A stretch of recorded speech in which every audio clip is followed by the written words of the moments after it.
اے چادر میں لپٹنے والے، اٹھو،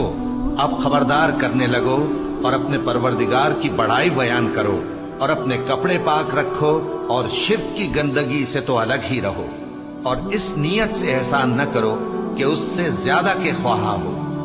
اور اپنے پروردگار کی خاطر صبر کرتے رہو،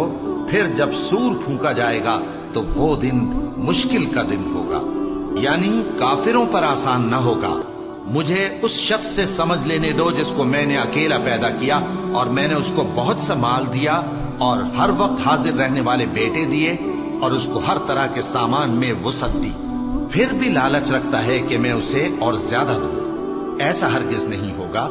یہ ہماری آیتوں کا بڑا مخالف رہا ہے۔ میں اسے ایک بڑی چڑھائی چڑھاؤں گا، اس نے غور و فکر کیا اور ایک بات ٹھہرا لی، یہ مارا جائے، اس نے کیسی تجویز کی، پھر یہ مارا جائے، اس نے یہ کیسی تجویز کی، پھر اس نے نگاہ کی، پھر تیوری چڑھائی اور منہ بگاڑا، پھر پیٹ پھیر کر چلا اور تکبر کیا، پھر کہنے لگا یہ تو جادو ہے جو پہلے لوگوں سے برابر ہوتا آیا ہے،